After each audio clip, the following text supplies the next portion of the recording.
Pernah nggak dengar kalimat innalillahi wa inna ilaihi rajiun? Pernah? Sering kan? Bahkan sekarang di otak kita seakan-akan itu sudah jadi doa untuk orang mati. Karena itu kalimat keluar kalau ada orang mati. Makanya otomatis kalau dikabarkan orang mati langsung baca innalillahi wa inna ilaihi. Padahal itu tidak ada kaitannya dengan orang mati. Innalillah, sesungguhnya kita berasal dari Allah, wa inna ilaihi rajiun, dan kita akan kembali kepada Allah kalau kita tahu cara kembalinya. Jadi sebetulnya innalillahi wa inna ilaihi rajiun itu bukan doa untuk orang mati, tetapi doa supaya kita bisa mati, sadar kita berasal dari Allah dan kita harus kembali kepada Allah. Dari Allahnya nggak usah dipikirkan, itu otomatis, tapi kembali kepada Allahnya itu tanggung jawab kita. Mau kembali kepada Allah atau tidak kembali kepada Allah, itu tanggung jawabmu. Pertanyaannya, gimana caranya supaya kita bisa kembali kepada Allah? Kan gitu, betul nggak? Harus tahu jalannya. Oke, lanjut dulu. Jadi bertemu Allah dulu, mati dulu. Selama ini kita dapat dari orang secara letterlet, mati dulu baru bertemu dengan Allah. Kalimat itu benar apa salah? Bisa benar, bisa salah. Kalau salah memahaminya jadi salah. Betul, saya setuju. Mati dulu baru kita akan jumpa dengan Allah. Tapi mati yang mana? Nabi Muhammad bilang, mut anta qabla mut. Matilah kamu sebelum kamu mati. Nah, Nabi Muhammad bicara begitu, leluhur kita di Nusantara sudah bicara jauh sebelum Nabi Muhammad bicara itu. Leluhur kita di Nusantara bilangnya apa? Mati sakjeroning urip. Kita harus bisa mati sakjeroning urip, mati selagi hidup. Leluhur kita di sini, di Priangan, di Parahyang sudah bilang, sing bisa nganyang kapageto. Itu bahasanya sama nggak? Nganyang kapageto, mati sakjeroning urip, mut anta qabla mut, sama nggak? Esensinya sama, bahasanya berbeda, karena yang membicarakan orang yang berbeda dari tempat yang berbeda, esensinya sama.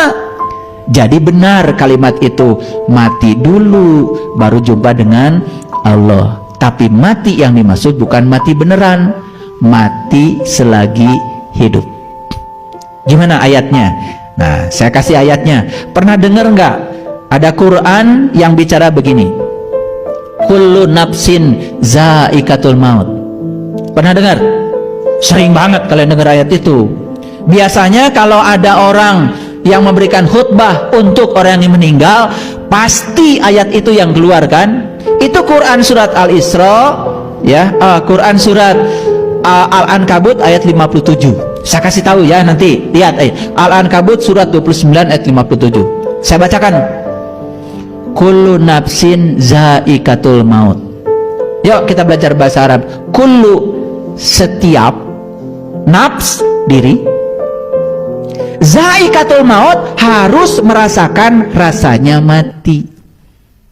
Bukan setiap yang bernyawa pasti mati, gak perlu ada ayat itu, ada semuanya juga pasti mati. Paham? Ulangi. Kullu nafsin zaikatul maut, setiap diri harus merasakan rasanya mati. Pertanyaan saya, merasakan rasanya mati setelah mati atau lagi hidup? Ulangi, jawab. Lagi hidup. Kalau kau sudah mati kan tidak bisa merasakan rasanya mati. Merasakan rasanya mati berarti masih hidup. Jadi ayat ini menguatkan kata-kata Nabi yang tadi, mut anta qabla mut. Menguatkan kata leluhur kita, mati sajroning urip. Menguatkan kata-kata leluhur kita, nganjang kapageto. Diperkuat oleh Quran, kullu nafsin zaikatul maut. Ulangi, setiap diri harus merasakan rasanya mati. Kapan merasanya rasa mati? Selagi hidup. Berarti itu adalah mati selagi hidup. Sekarang saya tanya lagi, pintar enggak? Orang mati mendengar tidak? Tidak. Orang mati bicara tidak? Tidak. Orang mati bernapas tidak? Tidak. Orang mati melihat tidak? Tidak. Ada berapa tuh yang mati? Ada berapa? Tidak mendengar. Ayo perhatikan saya, ini ilmu mahal. Tidak mendengar, tidak melihat, tidak bernafas, tidak bicara. Setuju? Itu orang mati. Waktu kita di rahim ibu, waktu ada di alam mas kumambang, berenang dalam lautan ketuban, mendengar nggak kita? Tidak, disumbat sama ketuban. Melihat kita? Tidak, disumbat oleh ketuban.